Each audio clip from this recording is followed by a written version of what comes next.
Let's dive into a powerful, true story. It's about a young boy whose simple thirst on a hot summer day leads him to ask a question about two water fountains. A question that ends up revealing a profound truth, not just about the world around him, but about the power he had inside himself all along. And that's really the heart of it, isn't it?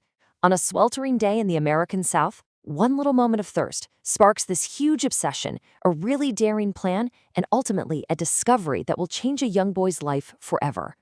So let's set the scene. You have to picture the segregated South in the 1960s. We're seeing everything through the eyes of a young boy named Michael, and he's explaining the unspoken rules of his world. Even something as simple as getting on a bus was stacked against him. That's just how it was. The story really kicks off on what Michael calls a 1,000 degrees day. I mean, just imagine that heat.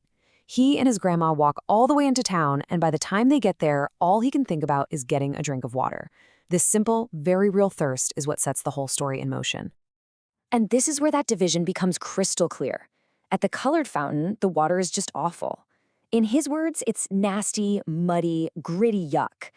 But then he sees another boy drinking from the whites-only fountain, and his imagination just takes off. He pictures that water as perfect, cool, fresh, like something from a mountain spring. A huge difference is created, not by taste, but by a sign he can read.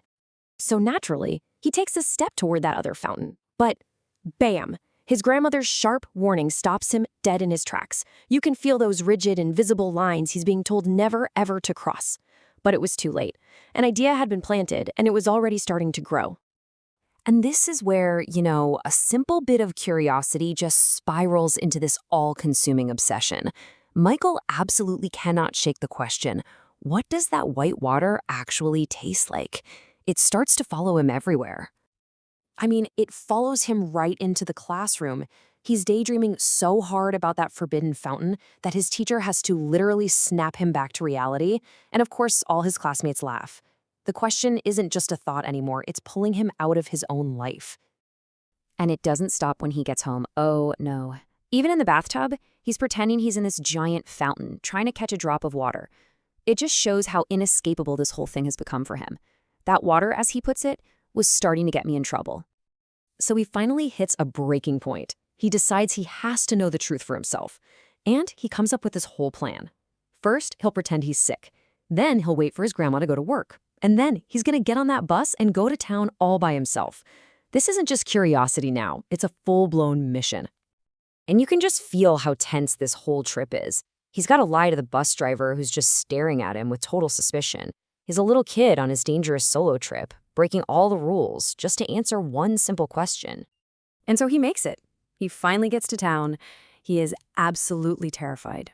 But he doesn't turn back. This is it. This is the moment of truth he's risked everything for. As he gets closer to the fountain, his mind is just racing with all the very real dangers. What if I get caught? What if I get hurt? What if they put me in jail forever? For a young black boy in the South back then, these weren't just hypotheticals. The stakes were incredibly high. He looks around, takes a deep breath, and takes a big gulp. And this is the big reveal. That special, perfect water he'd been dreaming about, it was a complete illusion.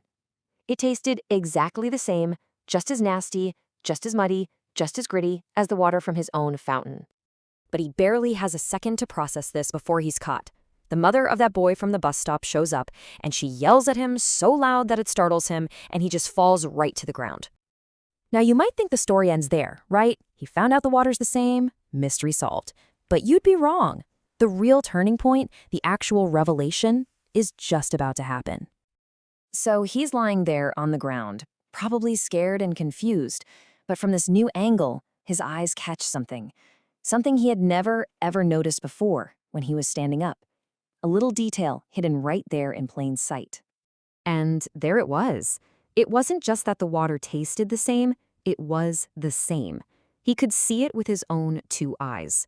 One single pipe was feeding both the colored and the whites-only fountains. Think about that for a second.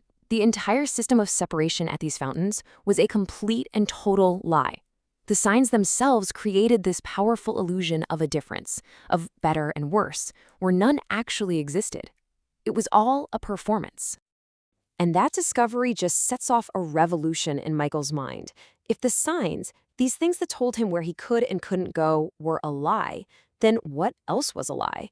He realizes that maybe the real barriers weren't the signs at all, but just believing that they were true. And in that moment, his whole world opens up. And this is really the message for all of us. This story isn't just about fighting the prejudice you can see on the outside. It's about tearing down the barriers we build inside our own heads. Michael's whole journey was about overcoming the self-doubt that those signs were specifically designed to create. And that brings us to the final thought here.